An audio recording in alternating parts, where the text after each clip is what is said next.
the world will last, because before you know it, time goes past and life's just not that long.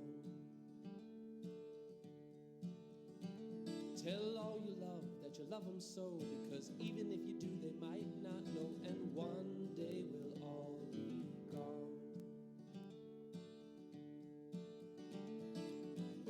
Taste the wind, don't let it blow on by. Sing songs of love, let the music get you high. And when it's said and done, I grew up on a farm. I've been a gardener for many years. Cutting off a bad weed is not enough. I got to dig it out, pull it out, roots and all, if I want to get rid of it. And if we want to conquer COVID-19, all its variants, and all infectious diseases caused by bad germs of whatever variety, we need to get to the root of the problem. Weak immune systems in most people not living healthy. Millions worldwide have suffered the hell of the coronavirus and its variants. Many, many, many have died, hundreds of thousands. My 86-year-old brother in Illinois was hospitalized 5 days because of the coronavirus. A man I knew for years here died with it. Many, if not most of those who get very sick and die, sadly are fat and or have other serious underlying conditions: kidney disease, liver disease, diabetes, alcoholism, cigarette addiction, cancer, heart trouble, asthma, and so on. Sadly, many are teetering on the edge of their grave, and COVID is the final push. If you have any serious underlying conditions, or if you've been eating crap and living unhealthy like most people in this country, making big changes now is not going to protect you immediately from getting sick from the coronavirus or its variants. I want to repeat that.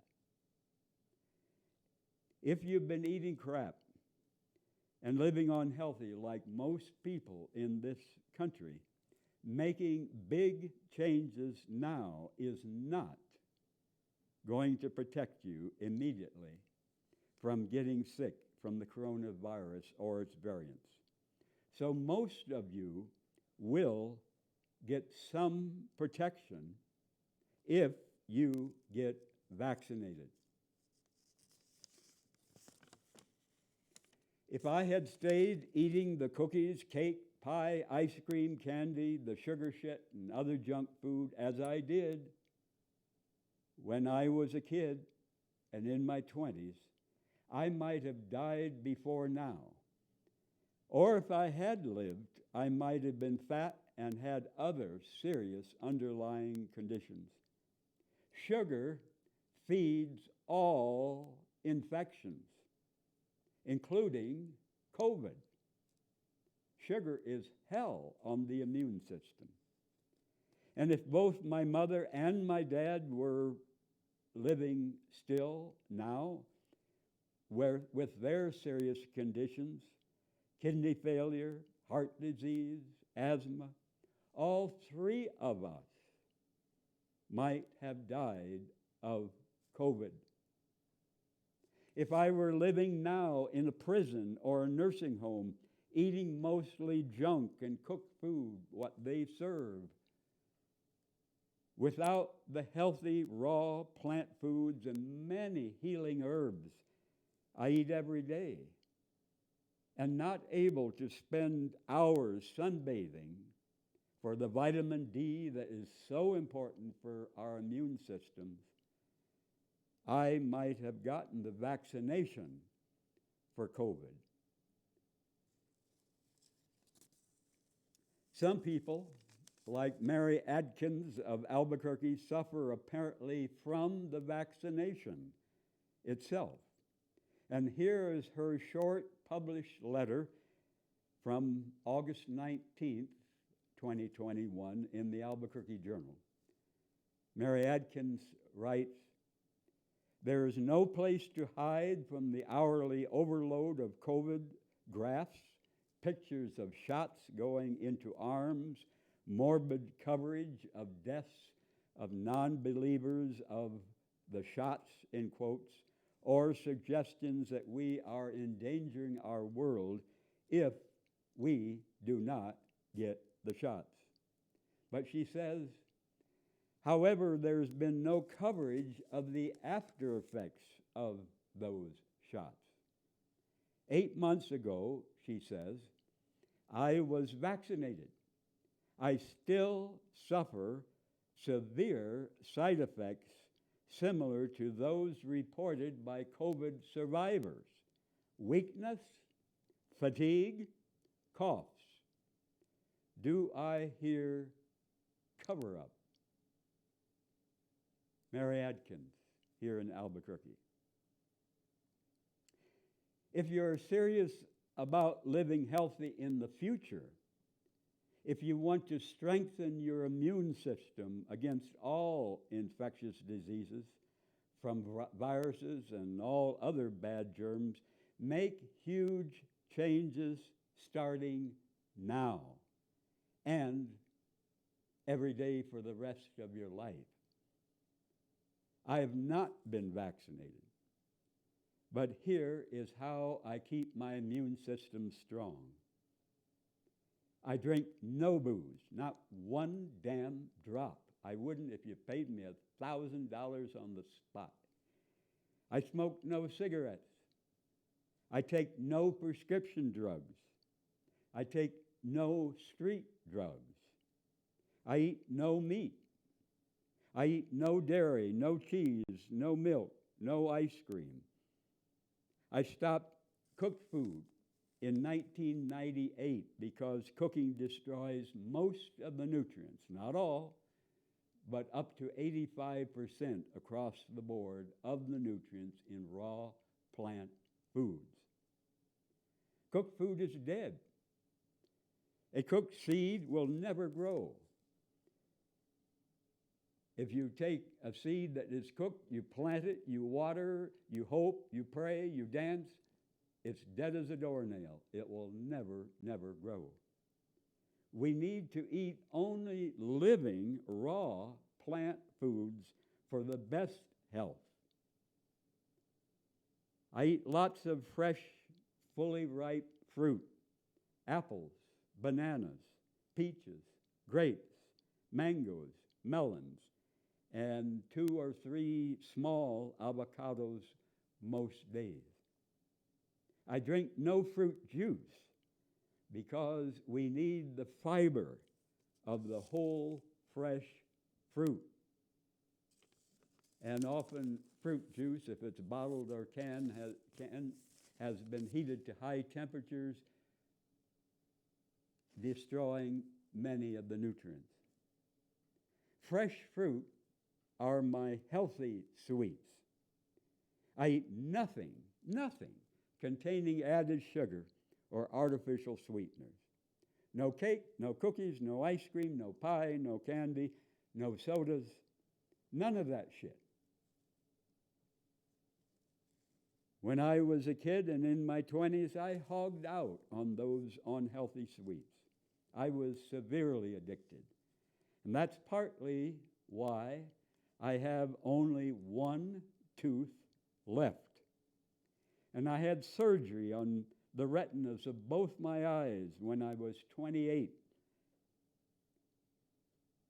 I was terrified of going blind. Sugar and other junk food are hell on the retinas of our eyes. I changed I stop the processed sugar shit. I eat no meals in restaurants. I eat no bread. I drink no coffee, no fast food, no McDonald's. Instead of restaurants, save money and save your health by having a picnic with friends in a park or your backyard, or if it's too cold, inside your house, eating only healthy food. Chew or blend the whole fresh fruit. My main food is 2 or 3 quart jars every day of my blended smoothies. My smoothies are concentrated nutrition from raw plant foods. Many ingredients. Now, lentils, flaxseed, Indian blue corn that I grow in my garden, purified water, puncture vine, hawthorn berry powder,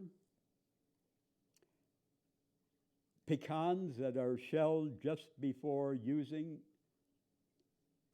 ginkgo leaves, fenugreek seeds, pau d'arco bark powder,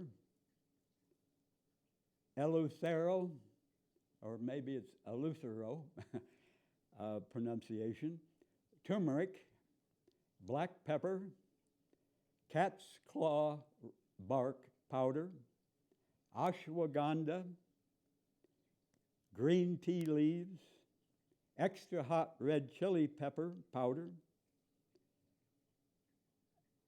and here in the winter, dried colitis from my garden, and celery, and some apple. So over 20 ingredients. And most important herb of all, garlic. And in this cold weather, I use ginger root also. I eat bee pollen, 1 teaspoon, 2 or 3 times a day. It is packed with nutrition. All the nutrients we need in minute amounts are in bee pollen, including some protein. I add apricot kernels when I have some. I'm out of them right now. I eat blended carrots. I soak up the sunshine on most or all my skin most days, all year round, including winter.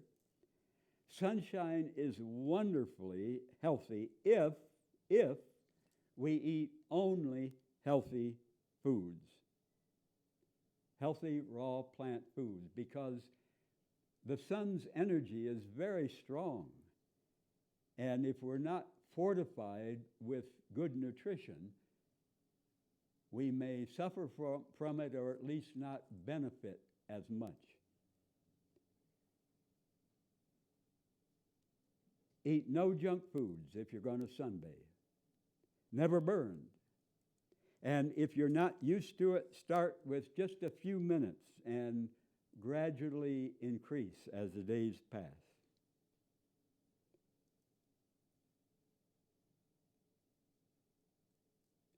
I go to bed most nights between 9 and 10, get up around 6 a.m. I like 8 or 9 hours in bed.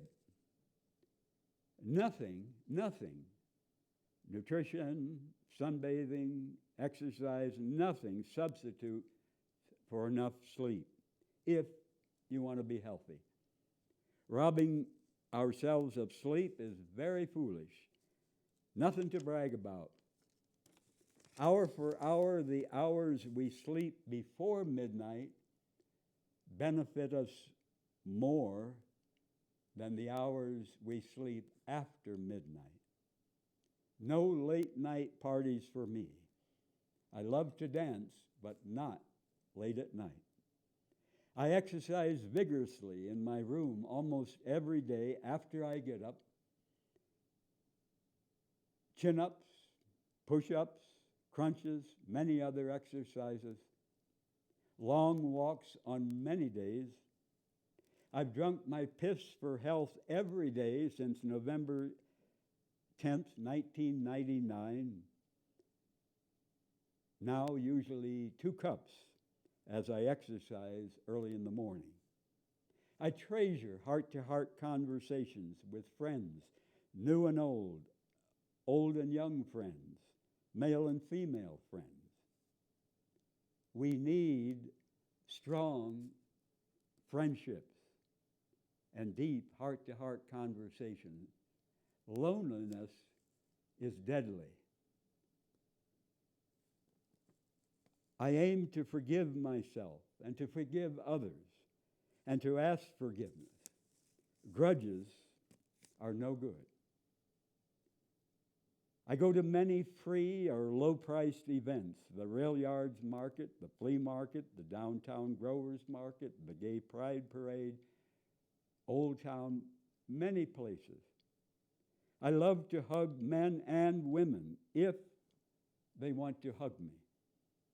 I love affectionate, passionate sex and romance with certain men if it happens. I enjoy my garden in the growing season. I have not been vaccinated, and I do not plan to get vaccinated. Now, I want to say clearly, I cannot say for sure, I cannot say 100% that I will not get sick from COVID. But I think my chances of not getting sick from COVID and its variants are as good or better than someone who eats and lives unhealthy and gets vaccinated. Sadly, the drug companies selling the vaccines make billions of dollars off this awful pandemic.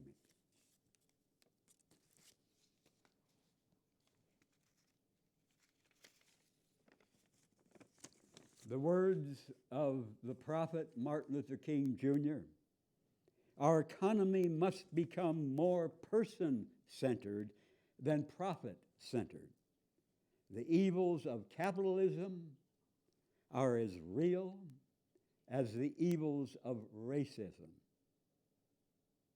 He said, my experience in the ghettos of the North, as I've walked among the desperate, rejected, and angry young men, I have told them that Molotov cocktails and rifles would not solve their problems. I've tried to offer them my deepest compassion while maintaining my conviction that social change comes most meaningfully through non-violent action. But, they asked, and rightly so, what about Vietnam? They asked if our own nation wasn't using massive doses of violence to solve its problems, to bring about the changes it wanted. And their questions hit home, and I knew that I could never again raise my voice against the violence of the ghettos, the oppressed in the ghettos, without having first spoken clearly to the greatest purveyor of violence in the world today, my own government. Prophet Martin Luther King said on April 4th, 1967, exactly 1 year before he was assassinated, the nations of this world are engaged in a bitter, colossal contest for supremacy. I'm sad to say that the nation in which we live is the supreme culprit. God didn't call America to engage in a senseless, unjust war as the war in Vietnam, and we're criminals in that war.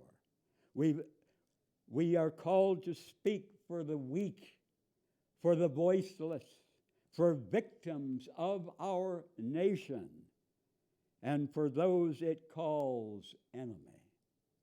So far, we may have killed 1 million of them, mostly children. What do they think as we test our latest weapons on them, just as the Germans tested out new tortures in the concentration camps of Europe? This business of burning human beings with napalm, of filling our nation's homes with orphans and widows, of sending men home from dark and bloody battlefields, physically handicapped, psychologically deranged, cannot be reconciled with wisdom, justice, and love. The words of strong truth from the prophet Martin Luther King Jr. And he also said, I definitely feel that the development and use of nuclear weapons should be banned. It cannot be disputed that a full-scale nuclear war would be utterly catastrophic. Hundreds of millions of people would be killed outright by the blast and heat and by the ionizing radiation produced at the instant of the explosion. Even countries not directly hit by bombs would suffer through global fallouts. All of this leads me to say that the principal objective of all nations must be the total abolition of war. The total abolition of war. War must be finally eliminated, or the whole of mankind will be plunged into the abyss of annihilation. I wish these things were read and taken to heart here in Albuquerque at every observance of his birthday. I was circumcised as a baby. I wish I had not been circumcised. Circumcising baby boys is raping them with a knife. Circumcising baby boys is government-approved sexual torture. Circumcising baby boys is child abuse committed by doctors. Circumcising baby boys is permanent body mutilation approved by parents, often not really understanding the consequences to that child. Circumcising baby boys is a stupid, brutal tradition. Every child on earth, boy or girl, has a human right to his or her own whole body with nothing chopped off. The penis is for giving and receiving pleasure. But the baby boy coming from the comfort and safety of mama's womb soon suffers violence and severe pain on his penis. How abandoned, how betrayed the baby boy must feel. Why are his parents not protecting him from this terribly painful attack? In the late 1800s in the United States, masturbation was damned as the cause for many sicknesses. Talk about the mistakes of medical science and doctors over the centuries. Masturbation in the 1800s in this country was damned as the cause for many sicknesses. And circumcision was praised as the miracle cure for masturbation. Crazy stupidity from some so-called medical experts. And many parents stupidly shame their 12-year-old son for giving his penis pleasure, but many of these same parents consider it their God-given right to have circumcised him as a baby. One more example of how sexual pain and violence is much more acceptable in our society than sexual pleasure. Which one would many religious parents tell their friends with less shame? Which one of these?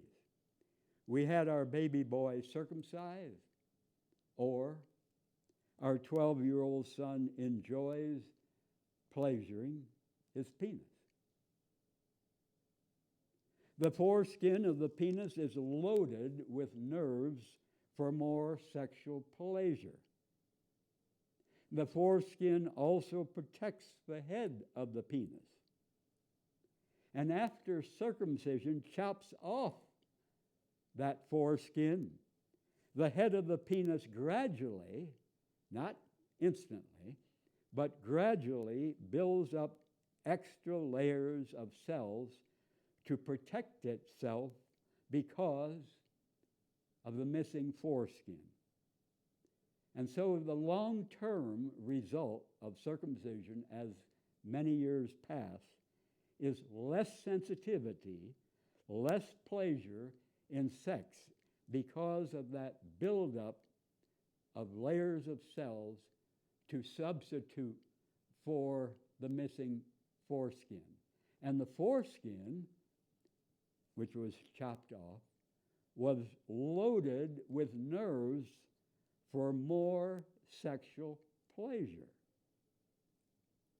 The foreskin around the shaft of the penis gives the marvelous slide and glide pleasure, great for pleasuring oneself, great for sex with a woman or with a man. And I strongly compliment all nurses, all doctors, all parents who refuse to circumcise baby boys. I wish I had not been circumcised as a baby.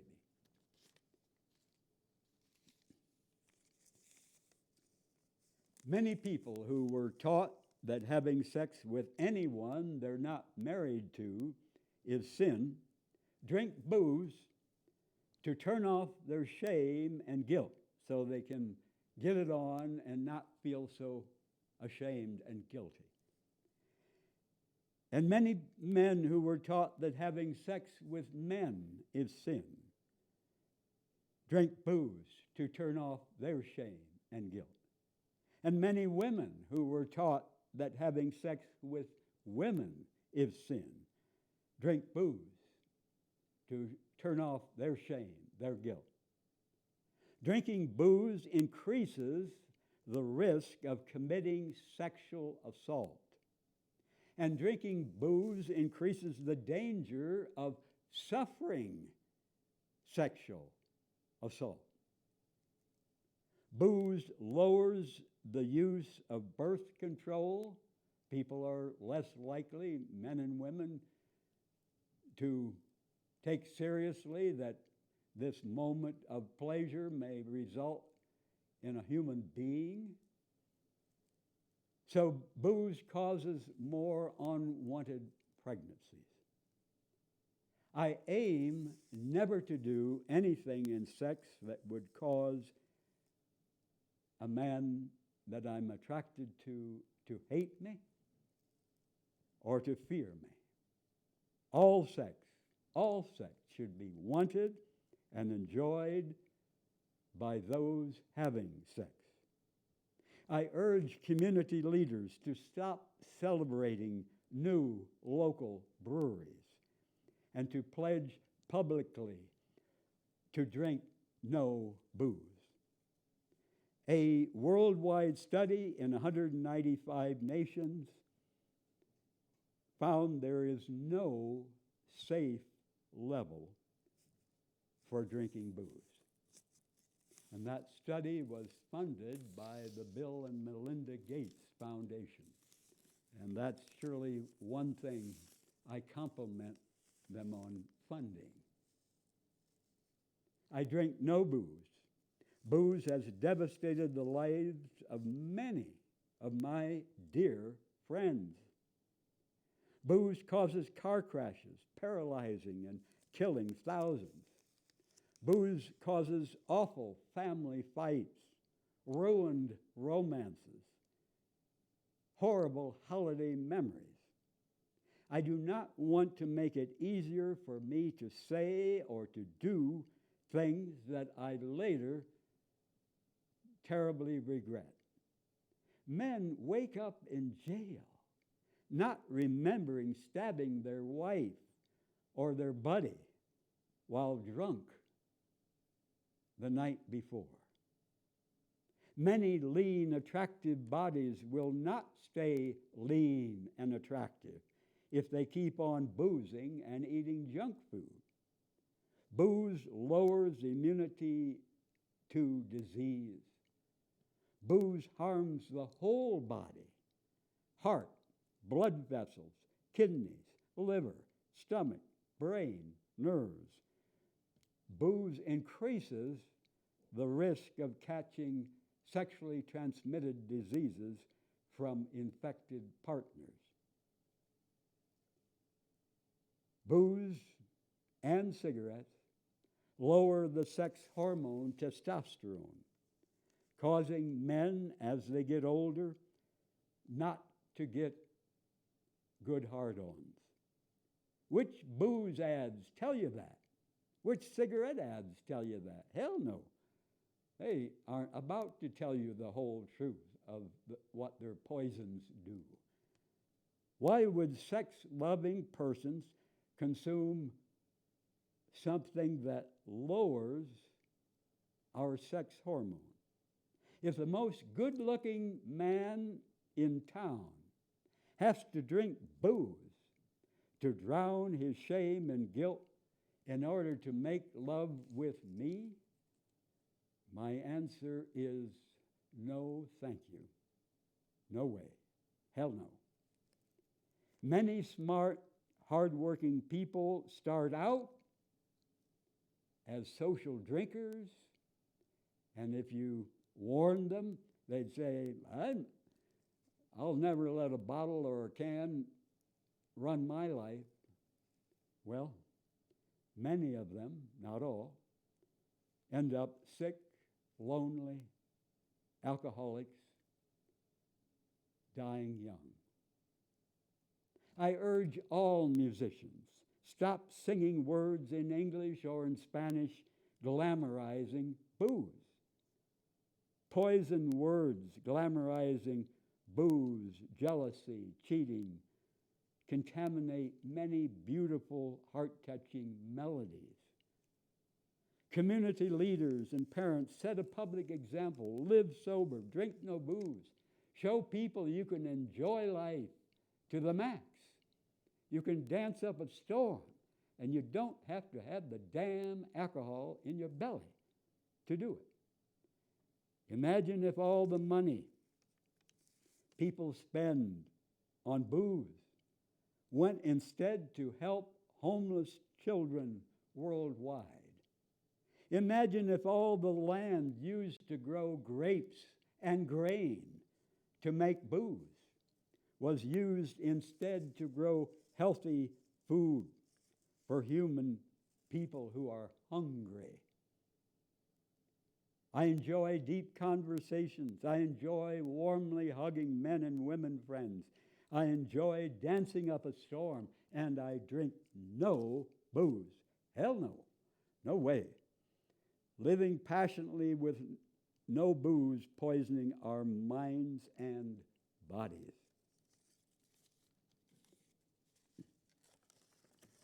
If this nation stopped stealing and hogging the world's wealth, if this nation stopped murdering moms, dads, and kids in many nations, the United States would have far less enemies. The main goal worldwide of the U.S. government, sadly, is grabbing more wealth, more resources, more cheap labor by any means necessary from nations across the world, regardless how many millions of people are robbed, tortured, starved, imprisoned, and murdered. The main goal worldwide of the U.S. government, sadly, is not now and never has been genuine democracy, freedom, justice, human rights for all people on earth. Look at the horrible, evil legacy of enslaving millions of African American people in this country. Look how this nation stole the land and massacred millions of Native Americans.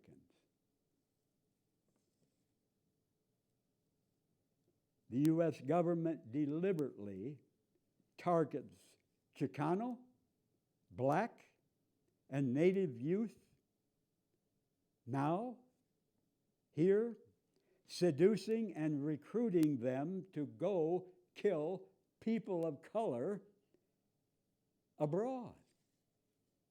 Sadly, young Native people, Black people, Chicanos, become professional, hired killers for the same government that enslaved and abused and killed their ancestors. Families of color here become blood invested in evil U.S. wars because of their beloved sons and daughters who are soldiers. Love for their soldier sons and daughters in danger often blinds these families and keeps them from strongly protesting evil U.S. wars. As long as most people in this country believe that we deserve much more than desperately poor millions abroad, and as long as most people here crave and buy crap no one needs, the United States will rob, exploit, injure, and murder millions. But as individuals, we can choose to live simply, to live fairly in our world family. That's what I choose, regardless of what most people do in this country, regardless of what this government does. Would a loving human parent slam and lock the door forever against a son or daughter, regardless what evil they had done? Would a loving parent God sentence billions of people, or even one person, to never-ending torture with no pardon, no parole? And to all who believe in a loving parent God, do you believe in hell? I would never want to spend eternity with such a damn cruel monster God who would sentence billions or even one to never-ending torture with no pardon, no parole. I've never met anyone that I could say for sure, no matter how much better brain chemistry, how much better parenting he or she might have had, no matter how much love, time, and truth, that person would forever refuse to wake up and choose good instead of evil. I've never met such a person. Would a loving, all-powerful parent God refuse to help millions of people in war zones who pray desperately to keep them and their families safe, but they were massacred despite all their anguished prayers? Massacred often by soldiers who claimed to be religious, even Christian. Soldiers on both sides praying to God while they kill each other. Soldiers on both sides believing their noble patriotic duty approved by God to go murder their enemies. I was a sincere Christian preacher 55 years ago in Virginia and Illinois. I had not yet learned to question the Bible deeply. I thank many people who helped me open my eyes. I am no longer religious. Why do old men send young men to kill and die in war?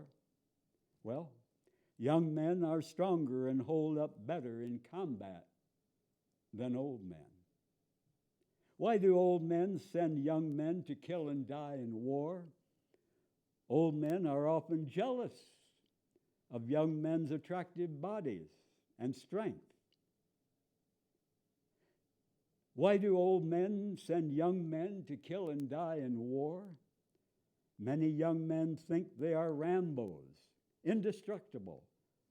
Older men realize more how easily we can be wounded, paralyzed, killed. Why do old men send young men to kill and die in war? Many young men have a lot of rage inside toward mean or cold fathers, toward mean cops, toward mean school principals. And this rage in those young men can be directed into killing the enemy. Instead of being locked up for murder, the young man soldier may get a medal and receive praise from family and friends for killing people in other nations. Why do old men send young men to kill and die in war?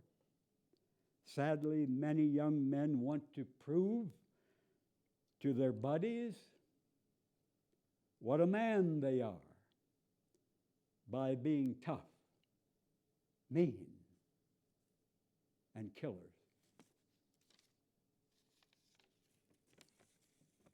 If you're just coming out as a gay or bisexual or trans person, do you know any straight friend you're quite sure will accept your being gay or bisexual or trans? Tell that person. And if you're living with your parents and you know they would reject you, you may need to wait until you move out to tell them. Search for gay, bi, and trans friends who will accept you. Search for straight friends who already have out gay, bi, or trans friends. And when our birth family rejects us for who we are, we need to form a new family. still keeping our heart open if someday some of our birth family open their hearts to us. It can happen. Don't hold your breath. Sometimes it does happen. When I told my friend Patty Quintana in the late 1970s that I am gay, she told me she knew from the first day I met her in 1970. When I told my friend Lupe Olalde in the late 1970s I am gay, he told me he knew from the first day I met him in 1969. I never had sex with any male until late 1976. Often friends, including straight friends, know someone is gay or bi or trans years before that person knows or fully accepts who he or she is.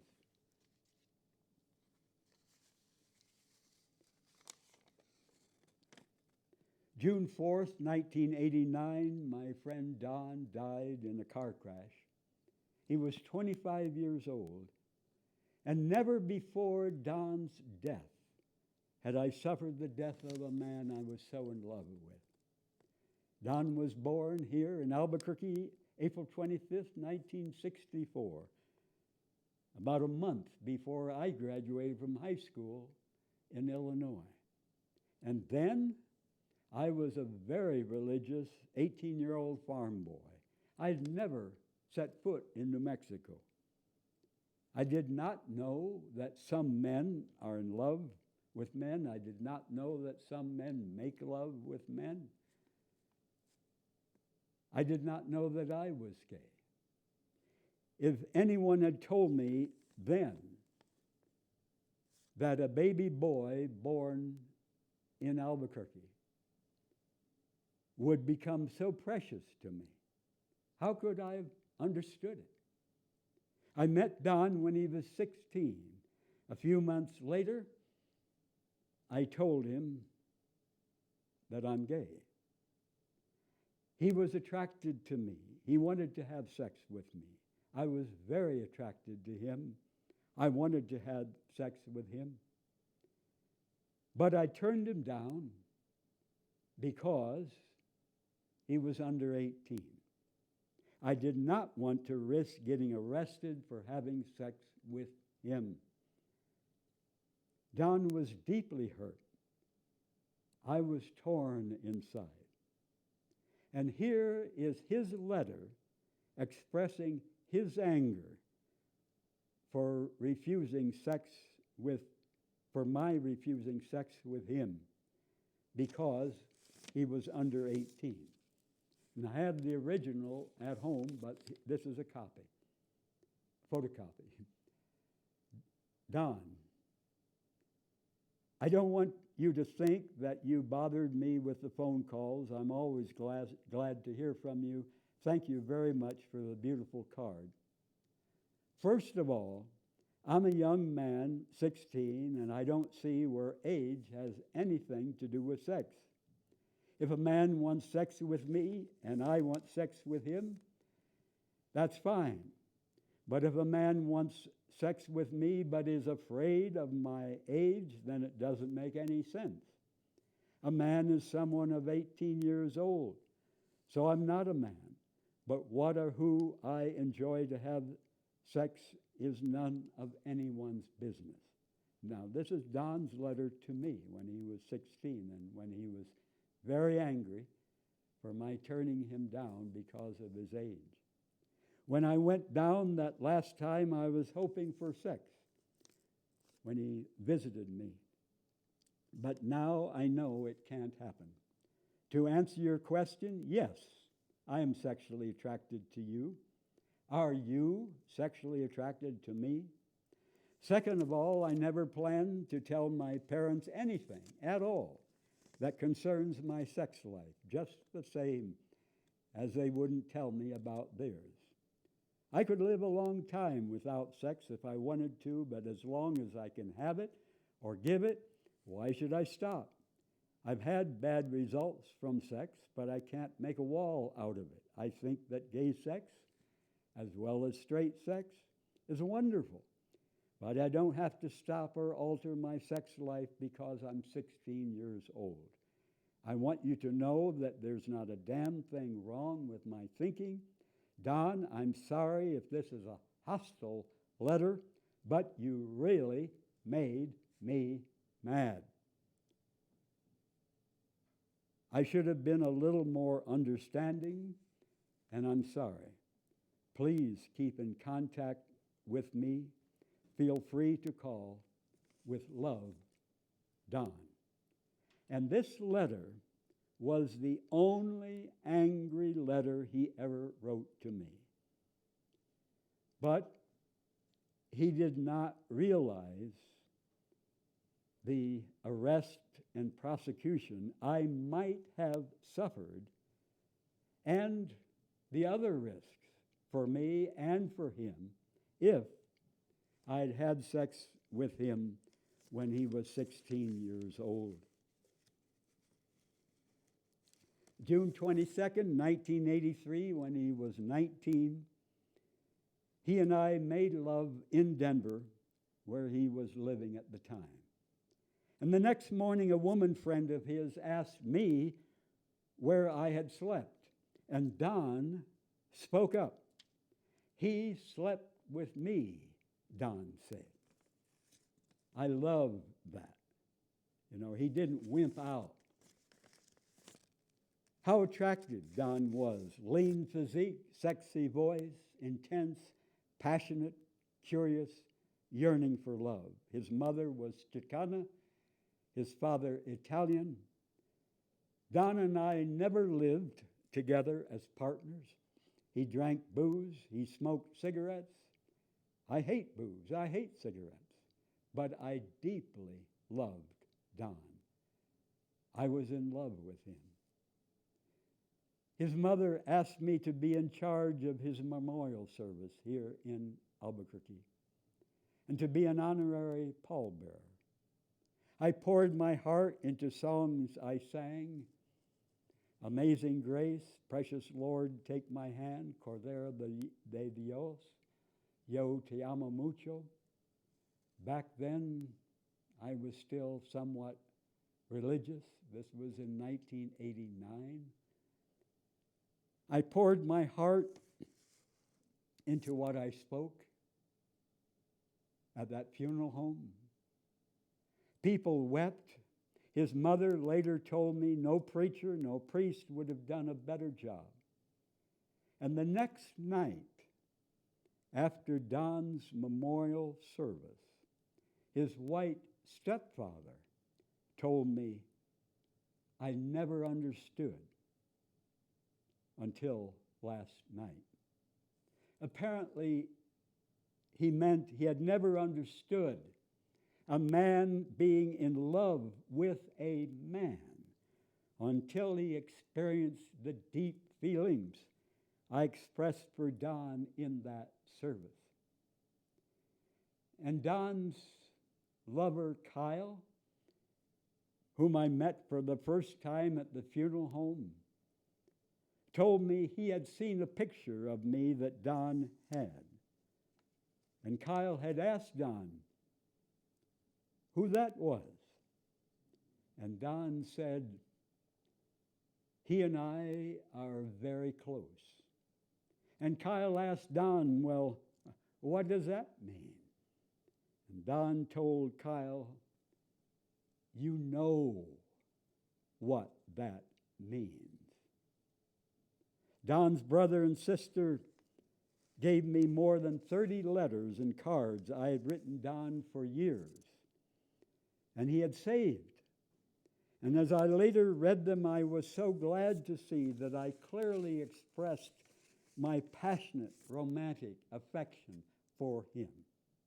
How terribly sad if we love someone and that person dies, and we never told them how much we love them. Deep grief is a precious agony, showing us how much we can love someone.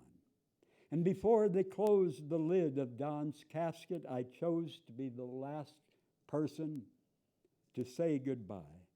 I kissed his hands, I kissed his forehead, I kissed his lips, and I wept.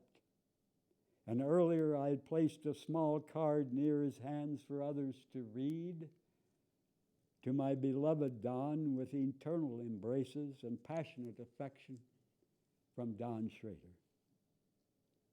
When my mother died in 1982, 7 years before Don, I mourned tremendously, alone on our Illinois farm, with sobs and yells. She was my all-time closest friend. And Don's death, 7 years later, matured me to weep freely in public.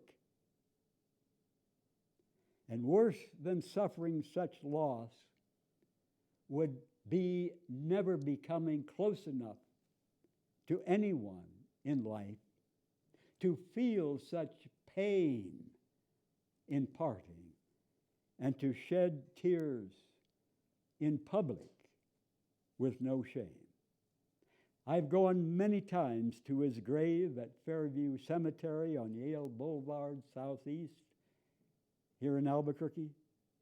I kissed the grass above his lips, above his hands, above his cock, above his feet. And when my mother died in 1982, I chose to be the last to kiss her lips before her casket was closed. When my dad died in 1994, I chose to be the last to kiss his lips before his casket was closed. As the old song says, save the last dance for me.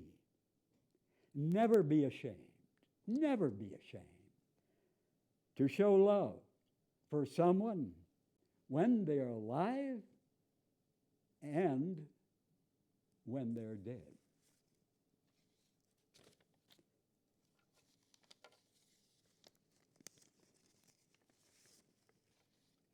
One of my favorite poems. A weary mother returned from the store, lugging groceries through the kitchen door. Awaiting her arrival was her 8-year-old son, anxious to tell her what his younger brother had done. While I was out playing and Dad was on a call, TJ took his crayon and wrote on the wall, "It's on the newspaper you just hung in the den." I told him, "You'd be mad at having to do it again." She let out a moan and furrowed her brow. "Where is your little brother right now?" She emptied her arms, and with a purposeful stride, she marched to his closet where he had gone to hide. She called his full name as she entered his room. He trembled with fear. He knew that meant doom. For the next 10 minutes, she ranted, she raved about the expensive wallpaper and how she had saved. Lamenting all the work it would take to repair, she condemned his actions, his lack of care. The more she scolded, the madder she got. Then she stomped from his room, totally distraught. She headed for the den to confirm her worst fears. But when she saw that wall, her eyes flooded with tears. The message she read pierced her soul with a dart. It said, "I love Mommy," surrounded by a heart. Well, the wallpaper remained just as she found it, with an empty picture frame hung to surround it.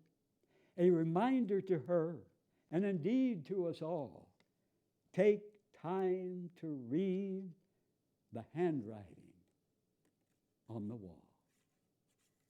Good night.